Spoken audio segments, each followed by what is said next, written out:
when a bulky-looking man, the police officer to be exact, asked, "Sir, little girl, are you lost? Are you okay?" The girl's reply was always, "I love you. Please be my wife." A little uncanny and unsettling, but okay. We observed the smile of the man, who thought, "Wife? Did she mess it up?" As it was not something that he hadn't heard before. He replied to her, "Maybe when you are older."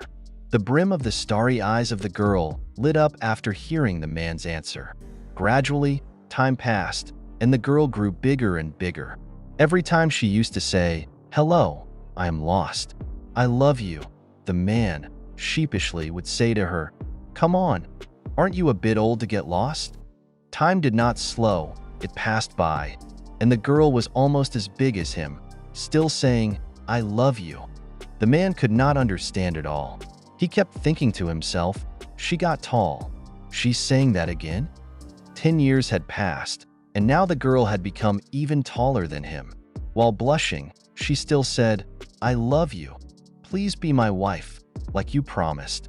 The man, sweating, looking into her starry eyes, thought to himself, "She has followed me and become a cop. Wait, wife? Was that not a misunderstanding?" From there began the gradual story of their love. We observed the man sitting there, bluntly looking towards someone, as a little boy came along. The man, with a smile on his face, patted the boy on his head, saying, "What's wrong?" We observed how the girl was sitting right next to him, looking towards him, saying, "So cute." The man replied, "Kids sure are cute, aren't they?" The girl said to him, "Yes, they are. But I meant you." And there came the speechless expressions. Even while the man was doing his work, writing down something, the girl kept staring at him with her starry eyes and love-stricken gaze. The man could not understand anything but still, with his eyes closed, blushed a bit. He said to her, "Are you listening?" She was a bit startled, saying, "Sorry, I was mesmerized." We observed how, in the past, the girl had made a ring for him. He said to her, "Wow, it's perfect. It fits perfectly," while she said, "I made this ring in art glass.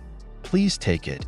We observed her love-stricken gaze, which did not die down but became even crazier in her youth, as she said, "Of course, I know everything about you. That is why it fits. Please accept the real thing one day." The main character was a bit hesitant in the present time. She reminisced about how that happened. How nostalgic. You remember, don't you? Of course, the main character remembered it. He said with a blushing face, while striking to himself, "I was still a rookie, so that made me really happy. Even now, it's still precious to me." We observed that these words were enough for the woman to corner him as she struck him to the wall, saying, "I love you. I will definitely get you a real ring." We observed the man, a bit nervous, with sweat pouring down his face, saying, "Did I make her mad?"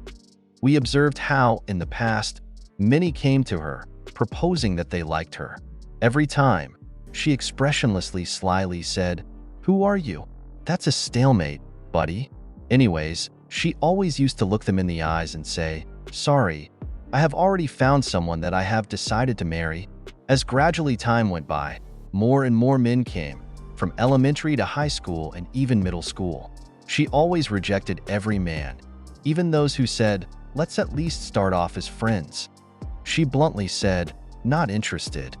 But whenever she looked into the eyes of him, the sparkle was out of this world. The main character just looked towards her, thinking, "She is always sparkling." Oh, while she thought, "Marry me only before the person you love does." She sparkled. The main character was drinking with his friends when someone said, "By the way, there's that one kid who always followed you and became an officer, right? How is it going?"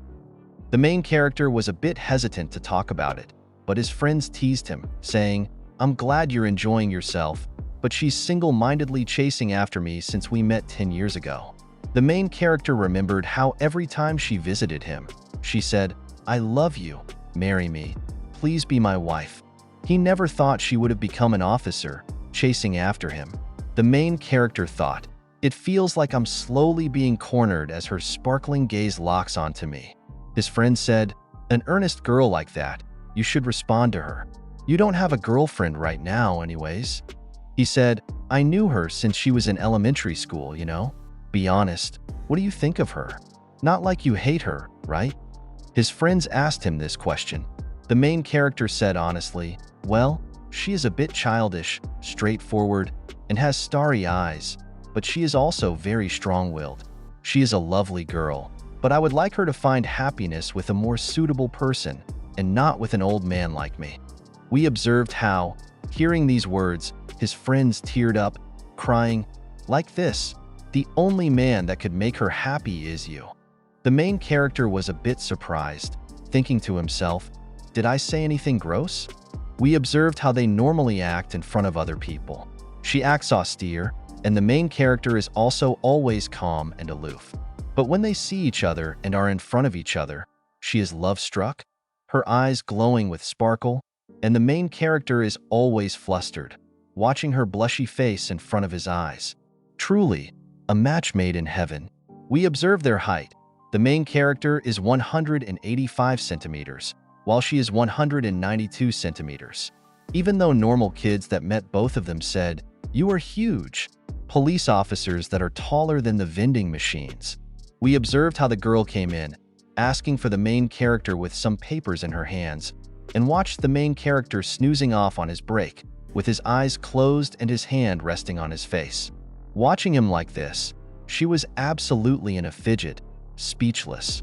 As her eyes sparkled, the observer said, "Oni-san," blushingly. She remembered when she was a kid, she always used to call the main character Oni-san. It was 10 years ago. She thought to herself, blushing, I am 20 now. What am I doing?